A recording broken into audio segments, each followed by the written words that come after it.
August 27, Jesus Calm Devotion. Spend time with me for the pure pleasure of being in my company. I can brighten up the dullest of gray days. I can add sparkle to the routines of daily life. You have to repeat so many tasks day after day. This monotony can dull your thinking until your mind slips into neutral. A mind that is unfocused is vulnerable to the world, the flesh, and the devil, all of which exert a downward pull on your thoughts. As your thinking process deteriorates, you become increasingly confused and directionless.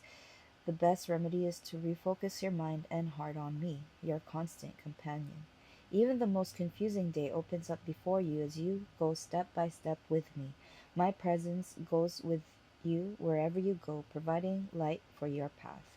Bible reference is taken from Psalm 63, verses 7 to 8. Because you have been my help, therefore in the shadow of your wings I will rejoice. My soul follows close behind you, your right hand upholds me.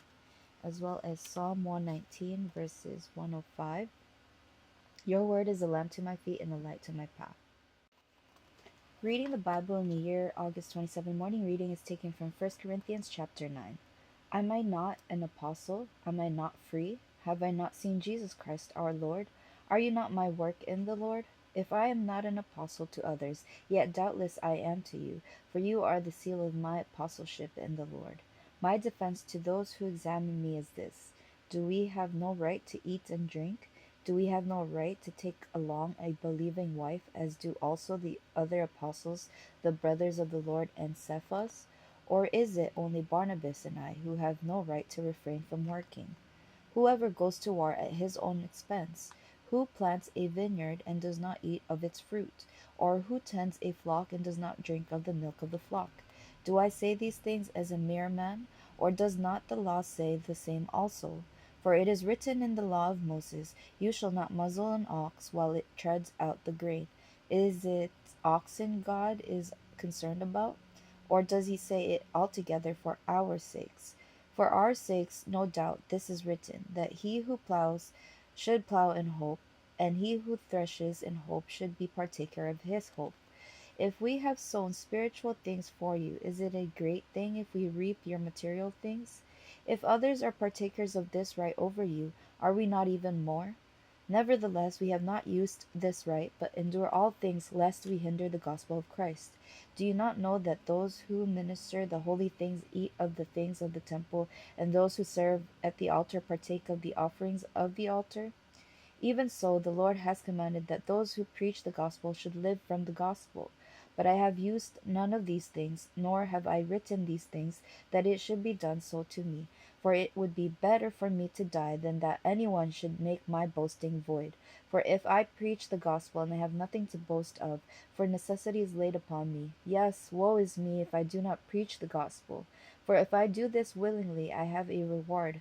But if against my will I have been entrusted with a stewardship, what is my reward then? That when I preach the gospel, I may present the gospel of Christ without charge, that I may not abuse my authority in the gospel. For though I am free from all men, I have made myself a servant to all, that I might win the more. And to the Jews I become as a Jew, that I might win Jews. To those who are under the law, as under the law, that I might win those who are under the law. To those who are without law, as without law, not being without law toward God, but under law toward Christ, that I might win those who are without law. To the weak I became as weak, that I might win the weak. I have become all things to all men, that I might by all means save some. Now this I do for the gospel's sake, that I may be partaker of it with you. Do you not know that those who run in a race all run, but one receives the prize? Run in such a way that you may obtain it, and everyone who competes for the prize is temperate in all things. Now do it to obtain a perishable crown, but we for an imperishable crown. Therefore I run thus, not with uncertainty.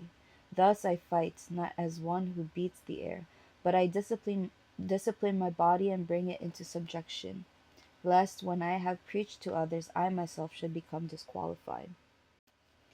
Reading the Bible in the year August 27 evening reading is taken from Psalm chapters 120, 121, and 122. A song of accents. In my distress I cried out to the Lord, and he heard me. Deliver my soul, O Lord, from lying lips and from a deceitful tongue. For what shall be given to you, or what shall be done to you, you false tongue? Sharp arrows of the warrior with coals of the broom tree. Woe is me that I dwell in Meshech, that I dwell among the tents of Kedar. My soul has dwelt too long with one who hates peace. I am for peace, but when I speak, they are for war. Chapter 121. A Song of Accents. I will lift up my eyes to the hills, from whence comes my help. My help comes from the Lord, who made heaven and earth. He will not allow your foot to be moved. He who keeps you will not slumber.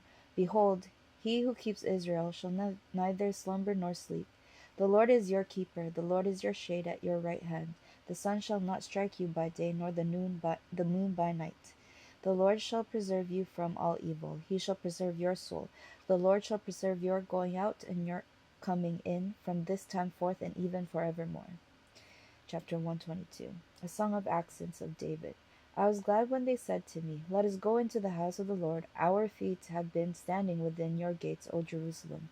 Jerusalem is built as a city that is compact together, where the tribes go up, the tribes of the Lord, to the testimony of Israel, to give thanks to the name of the Lord. For thrones are set there for judgment, the thrones of the house of David. Pray for the peace of Jerusalem. They prosper who love you. Peace be within your walls, prosperity within your palaces. For the sake of my brethren and companions, I will now say, peace be within you. Because of the house of the Lord our God, I will seek your good.